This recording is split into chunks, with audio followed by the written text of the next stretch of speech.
અખાડો કોઈ અંગ કસરતના દાવનો નથી. આ અખાડો એ છે કે જે પૈસા માટે, સંપત્તિ માટે થઈ રહ્યો છે ને એમાં દાવ રમાઈ રહ્યા છે એકબીજાને પછાડવાના, મિલકત પચાવી લેવાના. મનીષ મારી સાથે છે. મનીષ મહેતાજી એટલે કે નરસિંહ મહેતા આપણા આદિ કવિ બહુ સરસ લખ્યું છે કે વૈષ્ણવજન તો તેને કહીએ પીડ પરાઈ જાણે. અને અંદર એક વાત છે કે મોહ માયા વ્યાપે નહીં જેને, કામ ક્રોધ આ બધું જ જેને એને કાબુ મેળવી લીધો છે, જે એના માટે બધી જ તુચ્છ વસ્તુ છે, એને આપણે વૈષ્ણવજન અથવા તો સાધુ કહીએ છીએ. સાધુ માટેની એક વ્યાખ્યા છે કે જે કોઈ પણ ખરાબ પરિસ્થિતિમાં પણ વિચલિત નથી થતો, સુખમાં એ છકી નથી જતો. પણ આ કયા સાધુઓ કે જ્યાં આગળ પૈસા માટે, મિલકત માટે દાવ રમાય એવા કે જાણે અખાડાને પણ શરમાવી દે અને સભ્ય સમાજ પણ લજ્જિત થઈ જાય. નુપુર, કળિયુગ છે ને કળિયુગમાં એક કહેવત છે કે બનવું તો રાજકારણી બનવું, ને જો એમાં પણ તમે ન ચાલો તો પછી સાધુ બની જવું, એટલે તમારું બધું જ ચાલે. અને આ જે ભારતીય આશ્રમનો જે વિવાદ છે એમાં સૌથી મોટો મુદ્દો એ છે કે 500 કરોડ રૂપિયાનો આખો આ વહીવટ છે કે જેના માટેની આ બંને બાજુની લડાઈ છે. હરિહરાનંદ જે ઋષિ ભારતીના ગુરુ છે ને એમને થોડા દિવસ પહેલા આપણને ખબર છે કે વડોદરાથી ગાયબ થઈ ગયા હતા, એવું કહીને કે મને મારા શિષ્યો અને બાકીના ભક્તો મને હેરાન કરે છે. ત્યાર પછી એવો 2-3 મહિના પછી પાછા મળી આવે છે, પોતાના સેવકો એમને શોધી આવે છે. પરંતુ જે અમદાવાદનો સરખેજનો જે આશ્રમ છે એની સંપત્તિ, એની જમીન, એની કરોડોની જાયદાદ એ એકમાત્ર મુદ્દો છે ને એની પાછળ સાધુ અને મહોરું બનાવીને કેટલાક લોકો પડદા પાછળની ગેમ રમી રહ્યા છે. છેલ્લા 2-3 દિવસથી ચાલતો આ નાટકીય ઘટનાક્રમ જેમાં ગુરુ અને ચેલા વચ્ચેની જે સીધી ફાઇટ છે એની પાછળનું સૌથી મોટું કારણ છે કે આ સંપત્તિ છે, ગુરુ ગાદી છે. હવે ઋષિ ભારતી બાપુ જે છે એ પોતે એવું કહી રહ્યા છે કે હરિરાનંદજી મારા ગુરુ છે અને ભારતીય આશ્રમના જે સંસ્થાપક હતા જુનાગઢ મઠના, એમને એમના ચેલા હોવાની આ વાત છે. પરંતુ હવે એક મોટો આરોપ લાગ્યો કે પોતાના રૂમમાં જઈને એક સોશિયલ મીડિયા એક્ટિવિસ્ટ છે જેમણે જઈને અંદરથી પોતાના આંતરવસ્ત્રો બતાવ્યા એ મહિલા સાધુના, અને ત્યારબાદ આખો વિવાદ આવ્યો કે ઋષિ ભારતી પોતાના આશ્રમમાં શું કરી રહ્યા છે. આ જુઓ, જે તમે ઋષિ ભારતીને માનો છો એમાં શું ચાલી રહ્યું છે તમે જોઈ ન શકો એ પ્રકારની વસ્તુઓ બતાવવાની કોશિશ થઈ અને મીડિયા અને સોશિયલ મીડિયામાં આ પ્રકારનો એક જબરદસ્ત મારો ચાલ્યો. પરંતુ બંને બાજુના તથ્યોને જોતા એવું લાગી રહ્યું છે કે અત્યારે આમાં માત્ર ને માત્ર પોલિટિક્સ ચાલી રહ્યું છે અને જે અખાડાની સાથે જોડાયેલા છે, મંદિરની સાથે જોડાયેલા છે, એ લોકો આખી ગેમ કરી રહ્યા છે.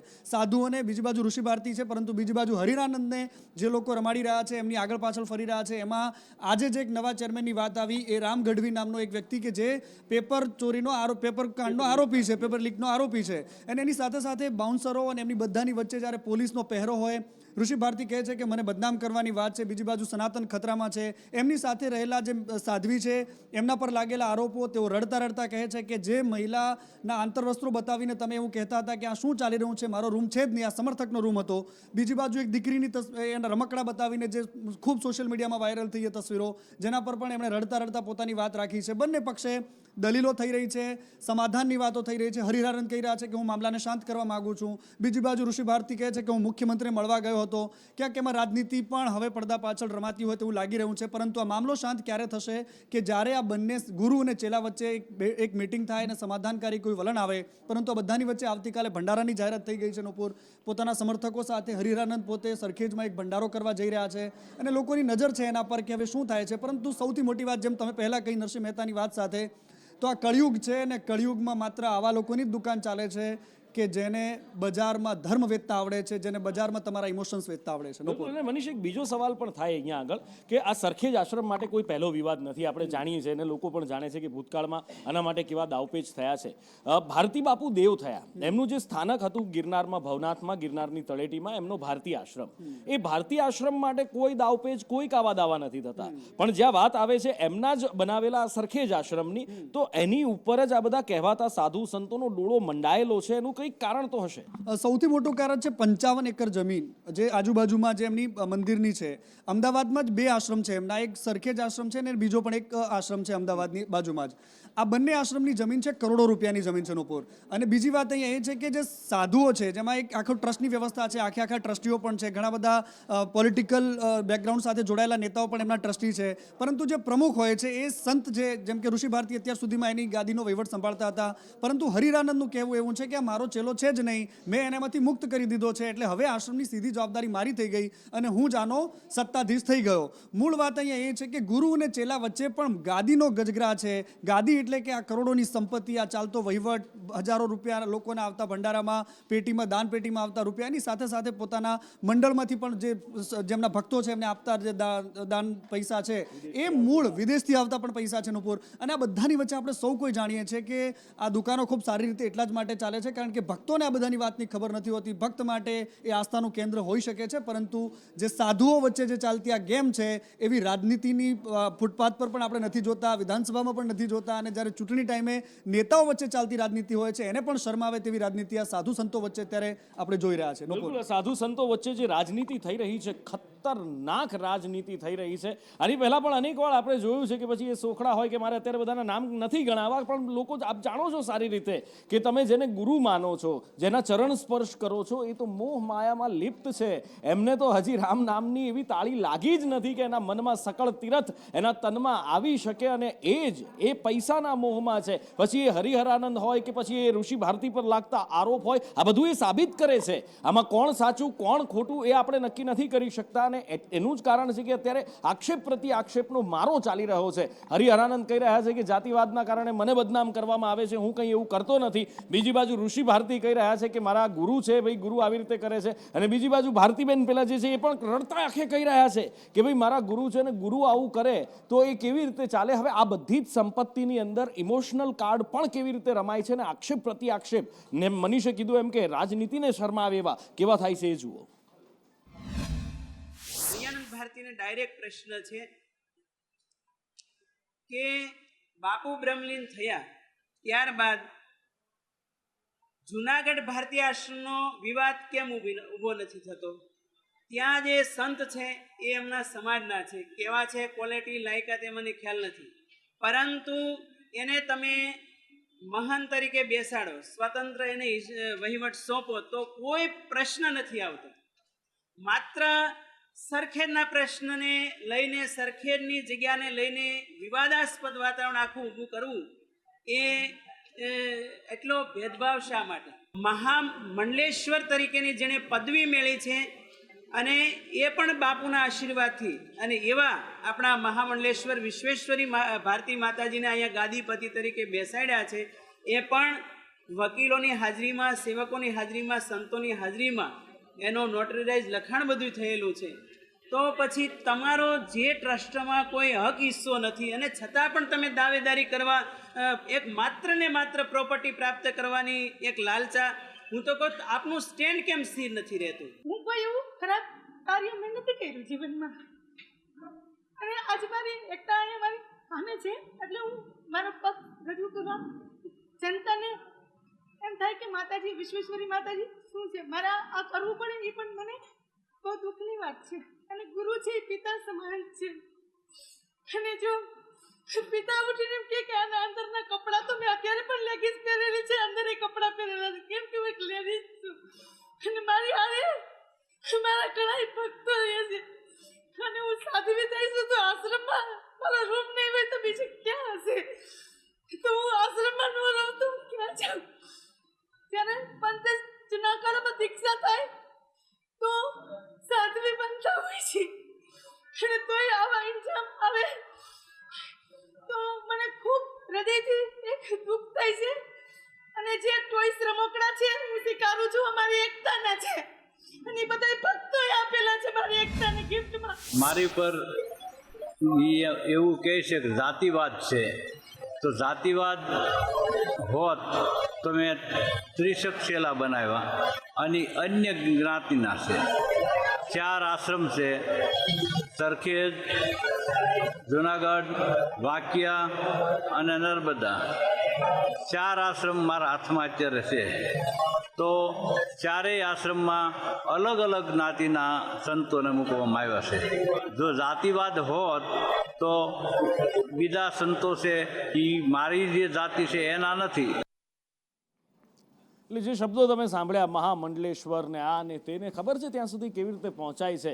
પહેલાં તો પોતાનું પિંડદાન પોતાના હાથે કરવું પડે છે, અને ત્યારબાદ બધી જ મોહમાયા એક છોડવી પડે છે, વર્ષોની તપસ્યા કરવી પડે છે, ને એ પછી મહામંડલેશ્વર સુધી પહોંચાય છે. પણ લાગે છે કે એનો કોઈ ફાયદો થયો છે? લાગે છે કે કોઈ તપસ્યા થઈ છે? કારણ કે અત્યારે લોકો તો એ જ વિચારી રહ્યા છે કે આ પૈસા માટે જે અખાડો થઈ રહ્યો છે, સંપત્તિ માટે જે આ આખો સાધુ સંતોનો અખાડો જામ્યો છે, કદાચ આ મહામંડલેશ્વરની પદવીને શોભ શોભે કે કેમ એ પણ સવાલ ઊભો થાય છે. ને એમાં પણ જ્યારે વાત આવે રામ ગઢવીની કે જે હરિહરાનંદના ચેલા તરીકે ત્યાં આવ્યા છે, મેનેજર આશ્રમના છે, અને એમની સાથે જ્યારે પેપર લીકનું નામ આવે ત્યારે સંદેશ ન્યૂઝ પર આ સૌથી મોટો ધડાકો કે પેપર લીકનો આરોપી પણ એ છે અને એ નીકળ્યું છે સંદેશ ન્યૂઝના ઇન્વેસ્ટિગેશનમાં સામે આવ્યું છે. એક મોટો ચોંકાવનારો ધડાકો કે સચિવાલયનું બિન સચિવાલય પેપર લીક જેમાં થયું હતું તેમાં રામ ગઢવી એ એક આરોપી તરીકે એને બતાવવામાં આવ્યો છે. અને જ્યારે આવા આરોપીઓ જે દેશના ભવિષ્યને રોળતા હોય, રાજ્યના ભવિષ્યને રોળતા હોય, એ આશ્રમનું સંચાલન કરતા હોય તો હવે એમને કહેવું શું, કરવું શું, આમાં ભરોસો કોની પર કરવો એ સવાલ છે. ન માત્ર આ એક આરોપ પણ બીજા ઘણા બધા આરોપ રામ ગઢવી પર લાગેલા છે. ઋષિ ભારતી સામે પણ અનેક આક્ષેપો કરવામાં આવ્યા. સીધી જ વાત એમની સાથે કરીએ. બાપુ, અનેક આક્ષેપ, અનેક વિવાદ. ઋષિ ભારતીનું શું સ્ટેન્ડ રહેશે? કે ગિરનારી મહારાજ બધાને સદબુદ્ધિ આપે અને જે આક્ષેપો થયા છે અને સતત મેં એના જવાબ આપ્યા છે. અને એમ કહે છે મારો રૂમ છે, પણ એ ખરેખર મારો રૂમ જ નથી, છતાં પણ મારા રૂમ તરીકે સાબિત કરે છે. એ વાત તદ્દન ખોટી છે. મેં વારે વારે કીધું છે. અને હંમેશા પરિવારમાં વડીલ હોય, ગુરુ હોય કે પિતા હોય, હંમેશા પોતાના દીકરાઓ પ્રત્યે સમાન દ્રષ્ટિ રાખીને જેનામાં જેટલી લાયક. અને આ બધા વચ્ચે સોશિયલ મીડિયા ઇન્ફ્લુએન્સર કીર્તિ પટેલ, જેને ઘણા બધા લોકો ઘણા બધા નામથી પણ બોલાવતા હોય છે, ક્યારેક એમના વલ્ગર વિડીયો, ક્યારેક એમના ઝઘડતા વિડીયો વાયરલ થતા હોય, અચાનક પહોંચી જાય ભારતી આશ્રમની અંદર અને ઋષિ ભારતીના રૂમની અંદર જઈને એમ કહે કે આ કપડાં જુઓ, અહીંયા મહિલાના કપડાં છે, શૃંગારના અંતરવસ્ત્રો બધું જ બતાવે. પણ એક મોટી વાત સામે એ આવી છે કે પ્રી પ્લાન સાથે કીર્તિ પટેલને મોકલવામાં આવી હતી અને રૂમ નંબર 7માં આ વિડીયો ઉતાર્યો હોવાનું કહેવામાં આવી રહ્યું છે. 6 અને 7 એક સમર્થકનો અને વિશ્વેશ્વરી ભારતીનો રૂમ નંબર હતો, ત્યાં જઈને આ વિડીયો બનાવ્યો છે. એવું કહેવાય રહ્યું છે કે આ વિડીયો કીર્તિ પટેલે ઋષિ ભારતીના રૂમમાં નથી બનાવ્યો, માત્ર એક બદનામ કરવાનું કાવતરું હોવાનું કહેવાય રહ્યું છે.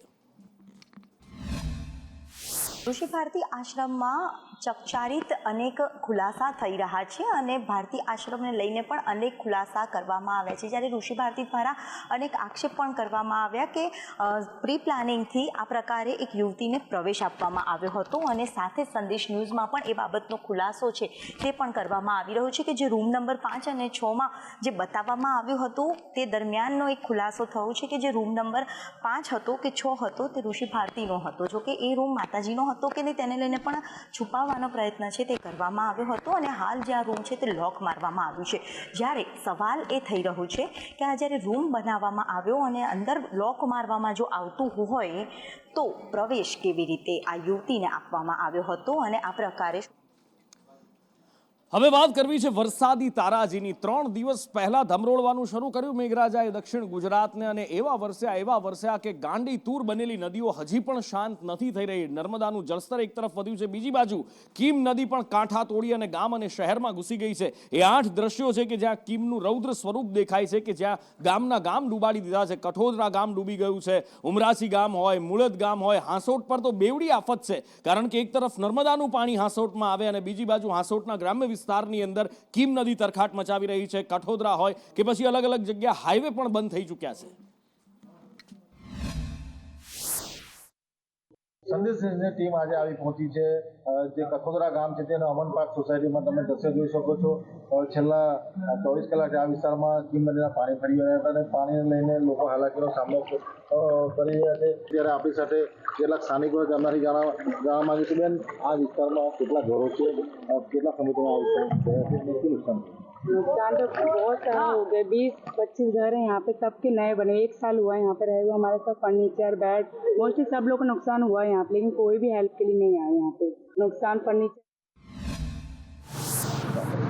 ઉપરવાસમાં ભારે વરસાદને પગલે કીમ નદી એમાં જળસ્તર વધ્યું છે અને કીમ નદીનું જે પાણી લેવલ છે મોડી રાતે જે હાઈ લેવલથી પણ વધારે મોડી રાતે 13.7 મીટરે કીમ નદી વહી રહી હતી અને જેને લઈને નીચાણવાળા વિસ્તારોમાં મોડી રાતથી પાણી ભરાયા છે. હાલ તમે દ્રશ્ય બતાવવા માંગુ છું કીમ જે કઠોદરા જે ગામ છે, કઠોદરા ગામને નદી કિનારે આવેલું જે ઉપરવાસમાં ભારે વરસાદને પગલે કીમ નદી ગાંડીતુર બની હતી, જેને માંગરોળ તાલુકાના અનેક વિસ્તારોમાં પાણી ભરાઈ ચૂક્યા છે. ખાસ કરીને જે પાલોડ વિસ્તાર છે, પાલોડ વિસ્તારનું જે ખાન છે શહેરી વિસ્તાર છે, તમે દ્રશ્યમાં જોઈ શકો છો. આ ઘરોમાં 10 થી વધુ ઘરોમાં પાણી ભરાઈ ચૂક્યા છે. તમે દ્રશ્ય જોઈ શકો છો.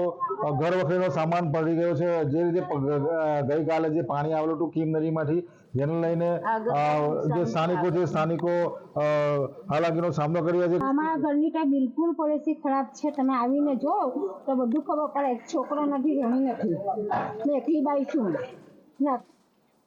આમ તો વરસાદે છેલ્લા 1-1.5 દિવસથી વિરામ લીધો છે. ક્યાંક છૂટો છવાયો વરસાદ વરસી રહ્યો છે. ઉત્તર ગુજરાતના કેટલાક વિસ્તારોની અંદર ભારે વરસાદ વરસ્યો છે, પણ હજી પણ આ ઘાટ ટળી નથી. યાદ છે ને જન્માષ્ટમીના દિવસે કેવો વરસાદ આખા રાજ્યમાં હતો. 3 સિસ્ટમ સક્રિય હતી રાજ્ય પર, અને ફરી એકવાર એવું જ કંઈક થવાની હવામાન વિભાગની આગાહી છે. ફરી 3 સિસ્ટમ સક્રિય છે, જે બની શકે કે રાજ્યમાં હાલ બેહાલ કરી શકે.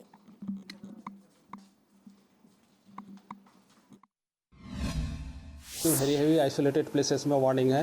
इसमें जो डिस्ट्रिक्ट आ रहा है बनासकांठा और पठान के लिए, और बाकी जो नॉर्दर्न डिस्ट्रिक्ट है, एक्सट्रीम नॉर्दर्न डिस्ट्रिक्ट्स है, दाहोद आपका माहीसागर, अरावली, इस सब में आपका हेवी रेनफॉल का वार्निंग है. सौराष्ट्र और कच्छ के लिए हेवी रेनफॉल का आइसोलेटेड प्लेसेस में वार्निंग है.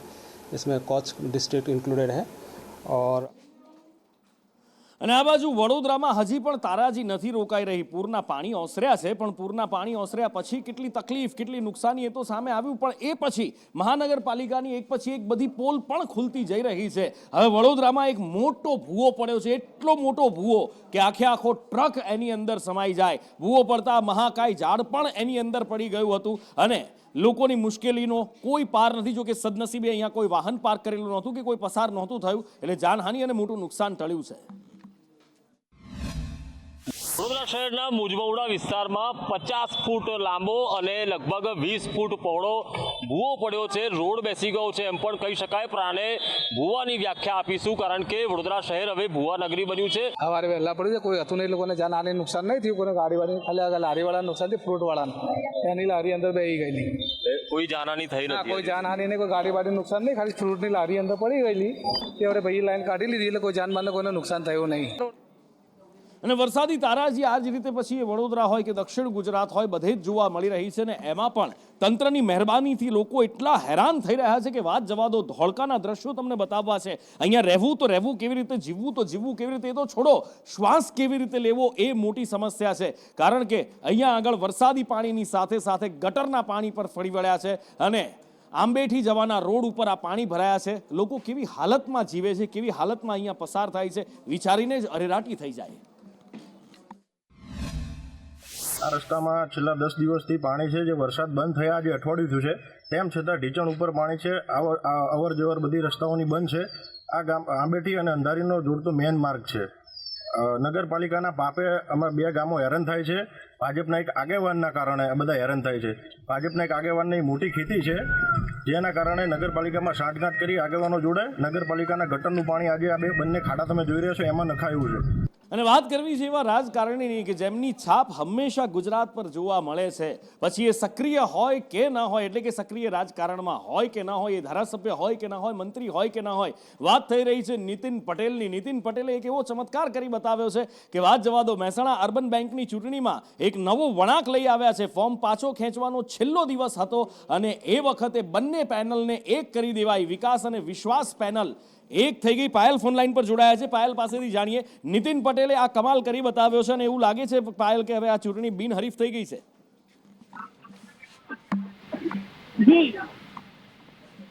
જી ચોક્કસ.